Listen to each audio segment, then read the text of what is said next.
पूर्णमासी की व्रत कथा। द्वापर युग में एक समय की बात है कि यशोदा जी ने कृष्ण से कहा, हे कृष्ण, तुम सारे संसार के उत्पन्न करता, पोषक तथा उसके संहार करता हो। आज कोई ऐसा व्रत मुझसे कहो जिसके करने से मृत्यु लोक में स्त्रियों को विधवा होने का भय ना रहे तथा यह व्रत सभी मनुष्य की मनोकामनाएं पूर्ण करने वाला हो। श्री कृष्ण कहने लगे, हे माता, तुमने अति सुंदर प्रश्न किया है। मैं तुमसे ऐसे ही व्रत को सविस्तार कहता हूँ। सौभाग्य की प्राप्ति के लिए स्त्रियों को 32 पूर्णमासियों का व्रत करना चाहिए। इस व्रत के करने से स्त्रियों को सौभाग्य संपत्ति मिलती है। यह व्रत अचल सौभाग्य देने वाला एवं भगवान शिव के प्रति मनुष्य मात्र की भक्ति को बढ़ाने वाला है। यशोदा जी कहने लगी, हे कृष्ण, सर्वप्रथम इस व्रत को मृत्यु लोक में किसने किया था? इसके विषय में विस्तार पूर्वक मुझसे कहो। श्री कृष्ण जी कहने लगे कि इस भूमंडल पर एक अत्यंत प्रसिद्ध राजा चंद्रहास से पालित अनेक प्रकार के रत्नों से परिपूर्ण कांतिका नाम की एक नगरी थी। वहाँ पर धनेश्वर नाम का एक ब्राह्मण था और उसकी स्त्री अति सुशीला रूपवती थी। दोनों ही उसी नगरी में बड़े प्रेम के साथ रहते। एक समय एक बड़ा तपस्वी योगी उस नगरी में आया। वह योगी उस ब्राह्मण के घर को छोड़कर अन्य सब घरों से भिक्षा लाकर भोजन किया करता था। रूपवती से वह भिक्षा नहीं लिया करता था। उस योगी ने एक दिन रूपवती से भिक्षा न लेकर किसी अन्य घर से भिक्षा लेकर गंगा किनारे जाकर भिक्षान्न को प्रेम पूर्वक खा रहा था कि धनेश्वर ने योगी का यह सब कार्य किसी प्रकार से देख लिया। अपनी भिक्षा के अनादर से दुखी होकर धनेश्वर योगी से बोला, महात्मन, आप सब घरों से भिक्षा लेते हैं परंतु मेरे घर की भिक्षा कभी भी नहीं लेते, इसका कारण क्या है? योगी ने कहा कि निसंतान के घर की भीख पतितों के अन्न के तुल्य होती है और जो पतितों का अन्न खाता है वो भी पतित हो जाता है। चूंकि तुम निसंतान हो अतः पतित हो जाने के भय से मैं तुम्हारे घर की भिक्षा नहीं लेता हूँ। धनेश्वर यह बात सुनकर अपने मन में बहुत दुखी हुआ और हाथ जोड़कर योगी के पैरों पर गिर पड़ा तथा अंतर्भाव से कहने लगा, हे महाराज, यदि ऐसा है तो आप मुझको पुत्र प्राप्ति का उपाय बतलाइए। आप सर्वज्ञ हैं, मुझ पर अवश्य ही यह कृपा कीजिए। धन की मेरे घर में कोई कमी नहीं परंतु मैं पुत्र न होने के कारण अत्यंत दुखी हूँ। आप मेरे इस दुख का हरण करें, आप सामर्थ्यवान हैं। यह सुनकर योगी कहने लगे, हे ब्राह्मण, तुम चंडी की आराधना करो। घर आकर उसने अपने स्त्री से सब वृत्तांत कहा और स्वयं तप के निमित्त वन में चला गया। वन में जाकर उसने चंडी की उपासना की और उपवास किया। चंडी ने 16वें दिन उसको सपने में दर्शन दिया और कहा, हे धनेश्वर, जा तेरे पुत्र होगा परंतु वह 16 वर्ष की आयु में ही मृत्यु को प्राप्त हो जाएगा। यदि तुम दोनों स्त्री पुरुष 32 पूर्णमासियों का व्रत विधि पूर्वक करोगे तो वह दीर्घ आयु होगा। जितनी तुम्हारी सामर्थ्य हो आटे के दिए बनाकर शिव जी का पूजन करना, परंतु पूर्णमासी को 32 जौ जाने चाहिए। प्रातःकाल होने पर इस स्थान के समीप ही तुम्हें एक आम का वृक्ष दिखाई देगा। उस पर तुम चढ़कर एक फल तोड़कर शीघ्र अपने घर चले जाना। अपनी स्त्री से सब वृत्तांत कहना। ऋतु स्नान के पश्चात स्वच्छ होकर शंकर जी का ध्यान करके उस फल को खा लेगी।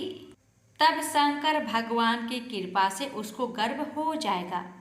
जब वह ब्राह्मण प्रातःकाल उठा तो उसने उस स्थान के पास ही एक आम का वृक्ष देखा, जिस पर एक अत्यंत सुंदर आम का फल लगा हुआ था।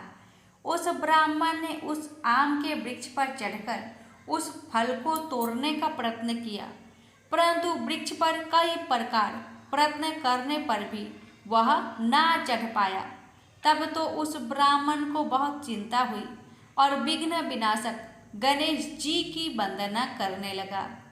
हे दयानिधे, अपने भक्त के विघ्नों का नाश करके उनके मंगल कार्य को करने वाले, दुष्टों का नाश करने वाले, रिद्धि सिद्धि के देने वाले, आप मुझ पर कृपा करके इतना बल दे कि मैं अपने मनोरथ को पूर्ण कर सकूं। इस प्रकार श्री गणेश जी की प्रार्थना करने पर उनकी कृपा से धनेश्वर वृक्ष पर चढ़ गया और उसने एक अति सुंदर आम का फल देखा। उसने विचार किया कि जो वरदान से फल मिला था वह यह है और कोई फल दिखाई नहीं देता। उस धनेश्वर ब्राह्मण ने जल्दी से उस फल को तोड़कर अपनी स्त्री को लाकर दिया और उसकी स्त्री ने अपने पति के कथन अनुसार उस फल को खा लिया और वह गर्भवती हो गई। देवी जी की असीम कृपा से उसे एक अत्यंत सुंदर पुत्र उत्पन्न हुआ, जिसका नाम उन्होंने देवी दास रखा। माता पिता के हर्ष और शोक के साथ वह बालक शुक्ल पक्ष के चंद्रमा की भांति अपने पिता के घर में बढ़ने लगा। भवानी की कृपा से वह बालक बहुत ही सुंदर, सुशील और विद्या पढ़ने में बहुत ही निपुण हो गया। दुर्गा जी की आज्ञा अनुसार उसकी माता ने 32 पूर्णमासी का व्रत रखना प्रारंभ कर दिया था, जिससे उसका पुत्र बड़ी आयु वाला हो जाए। 16वां वर्ष लगते ही देवी दास के माता पिता को बड़ी चिंता हो गई कि कहीं उनके पुत्र की इस वर्ष मृत्यु ना हो जाए। इसलिए उन्होंने अपने मन में विचार किया कि यदि यह दुर्घटना उनके सामने हो गई तो वे कैसे सहन कर सकेंगे। अस्तु उन्होंने देवी दास के मामा को बुलाया और कहा कि हमारी इच्छा है कि देवी दास 1 वर्ष तक काशी में जाकर विद्या अध्ययन करे और उसको अकेला भी नहीं छोड़ना चाहिए। इसलिए साथ में तुम चले जाओ और 1 वर्ष के पश्चात इसको वापस लौटा लाना। सब प्रबंध करके उसके माता पिता ने काशी जाने के लिए देवी दास को एक घोड़े पर बैठाकर उसके मामा को उसके साथ कर दिया, किंतु यह बात उसके मामा या किसी और से नहीं कही। धनेश्वर ने सपत्नीक अपने पुत्र की मंगल कामना तथा दीर्घ आयु के लिए भगवती दुर्गा की आराधना और पूर्णमासियों का व्रत करना आरंभ कर दिया। इस प्रकार बराबर 32 पूर्णमासी का व्रत पूरा किया। कुछ समय पश्चात एक दिन वह दोनों मामा और भांजा मार्ग में रात्रि बिताने के लिए किसी ग्राम में ठहरे हुए थे। उस दिन उस गांव में एक ब्राह्मण की अत्यंत सुंदरी, सुशीला, विदुषी और गुणवती कन्या का विवाह होने वाला था। जिस धर्मशाला के अंदर वर और उसकी बारात ठहरी हुई थी, उस धर्मशाला में देवीदास और उसके मामा भी ठहरे हुए थे। संयोगवश कन्या को तेल आदि चढ़ाकर मंडप आदि का कृत्य किया गया तो लगन के समय वर को धनुर्वात हो गया। अस्तु वर के पिता ने अपने कुटुंबियों से परामर्श करके निश्चय किया कि यह देवीदास मेरा पुत्र जैसा ही सुंदर है, मैं इसके साथ ही लगन करा दूं और बाद में विवाह के अन्य कार्य मेरे लड़के के साथ हो जाएंगे। ऐसा सोचकर देवीदास के मामा से जाकर बोला कि तुम थोड़ी देर के लिए अपने भांजे को हमें दे दो, जिससे विवाह के लग्न का सब कृत्य सुचारू रूप से हो सके। तब उसका मामा कहने लगा कि जो कुछ भी मधुपर्क आदि कन्यादान के समय वर को मिले वह सब हमें दिया जाए तो मेरा भांजा इस बारात का दूल्हा बन जाएगा। यह बात वर के पिता ने स्वीकार कर लेने पर उसने अपना भांजा वर बनने को भेज दिया और उसके साथ सब विवाह कार्य रात्रि में विधि पूर्वक संपन्न हो गया। पत्नी के साथ वह भोजन न कर सका और अपने मन में सोचने लगा कि न जाने यह किसी स्त्री होगी। वह एकांत में इसी सोच में गरम निश्वास छोड़ने लगा तथा उसकी आंखों में आंसू भी आ गया। तब वधू ने पूछा कि क्या बात है, आप इतने उदासीन व दुखी क्यों हो रहे हैं। तब उसने सब बातें जो वर के पिता व उसके मामा में हुई थी उसको बतला दी। तब कन्या कहने लगी कि यह ब्रह्म विवाह के विपरीत हो कैसे सकता है। हे देव, ब्राह्मण और अग्नि के सामने मैंने आपको ही अपना पति बनाया है, इसलिए आप ही मेरे पति हैं। मैं आपकी ही पत्नी रहूंगी, किसी अन्य की कदापि नहीं। तब देवी दास ने कहा, ऐसा मत करिए क्योंकि मेरी आयु बहुत थोड़ी है। मेरे पश्चात आपकी क्या गति होगी, इन बातों को अच्छी तरह विचार लो। परंतु वह ढीठ विचार वाली थी, बोली कि जो आपकी गति होगी वही मेरी गति होगी।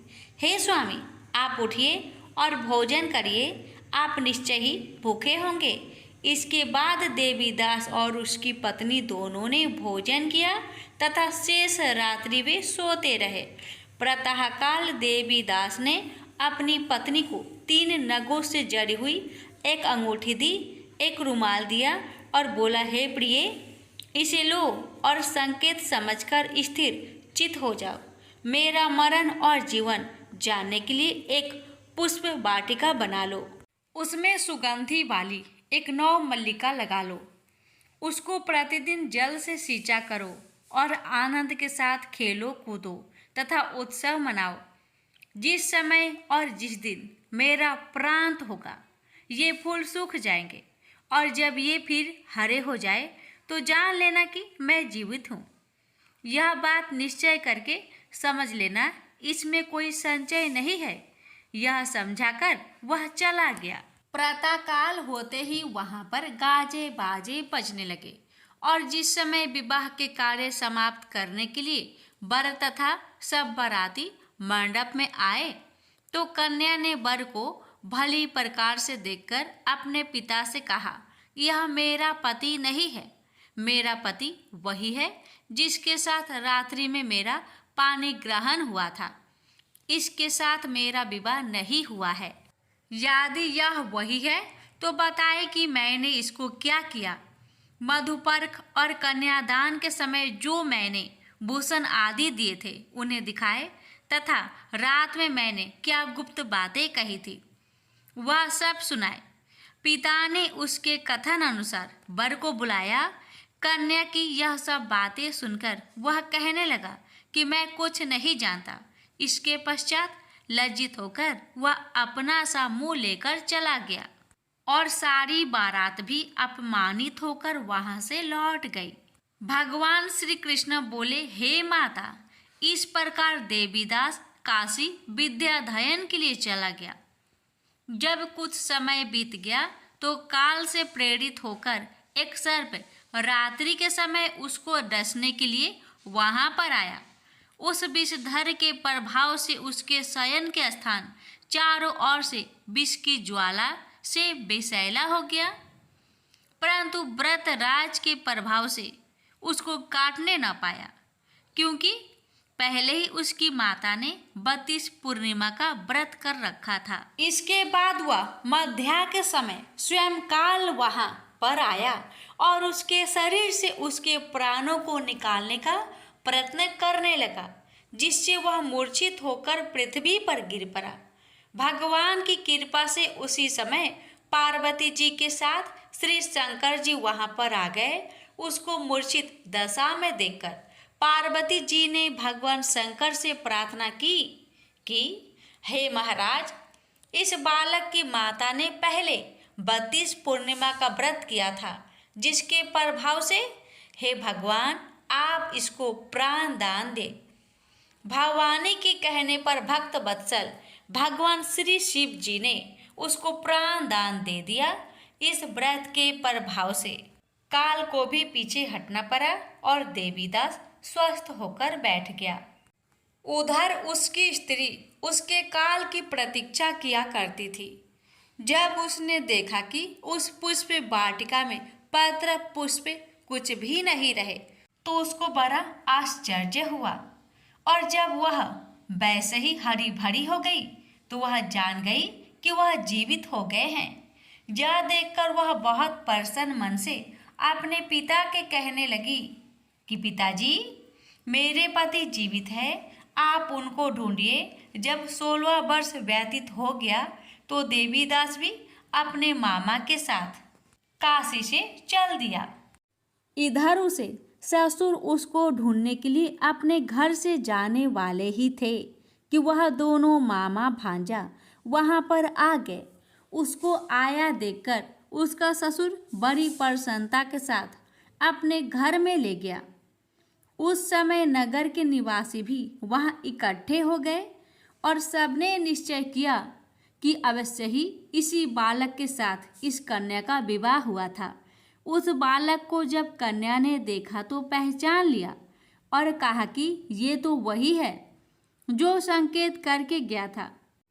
तदुपरांत सभी कहने लगे कि भला हुआ जो यह आ गया, और सब नगरवासियों ने आनंद मनाया। कुछ दिन बाद देवीदास अपनी पत्नी और माता के साथ अपने ससुर के घर से बहुत सा उपहार आदि लेकर अपने घर के लिए प्रस्थान किया। जब वह अपने गांव के निकट आ गया तो कई लोगों ने उसको देखकर उसके माता पिता को पहले ही जाकर खबर दे दी कि तुम्हारा पुत्र देवीदास अपनी पत्नी और मामा के सहित आ रहे हैं। ऐसा समाचार सुनकर पहले तो उन्हें विश्वास ही नहीं हुआ, किंतु जब और लोगों ने भी आकर उनकी बात का समर्थन किया तो उनको बड़ा आश्चर्य हुआ। लेकिन थोड़ी देर में देवीदास ने आकर अपने माता पिता के चरणों में अपना सिर रखकर प्रणाम किया और उसकी पत्नी ने अपने सास ससुर के चरणों को स्पर्श किया तो माता पिता ने अपने पुत्र और पुत्र वधू को अपने हृदय से लगा लिया और दोनों की आंखों में प्रेम अश्रु बह चले। अपने पुत्र और पुत्र वधू के आने की खुशी में धनेश्वर ने बड़ा भारी उत्सव किया और ब्राह्मणों को भी बहुत सी दान दक्षिणा देकर प्रसन्न किया। श्री कृष्ण जी कहने लगे कि इस प्रकार धनेश्वर 32 पूर्णिमाओं की व्रत के प्रभाव से पुत्रवान हो गया। जो भी स्त्रियां इस व्रत को करती है वे जन्म जन्मांतर में वैधव का दुख नहीं भोगती और सदैव सौभाग्यवती रहती है। यह मेरा वचन है, इसमें कोई संदेह नहीं मानना। यह व्रत पुत्र पौत्रों को देने वाला तथा संपूर्ण मनोकामनाओं को पूर्ण करने वाला है। 32 पूर्णिमाओं के व्रत करने से व्रत की सब इच्छाएं भगवान शिव जी की कृपा से पूर्ण हो जाती है। प्रेम से बोलिए हर हर महादेव। अब आइए जानते हैं 32 पूर्णिमा व्रत की पूजन विधि के बारे में।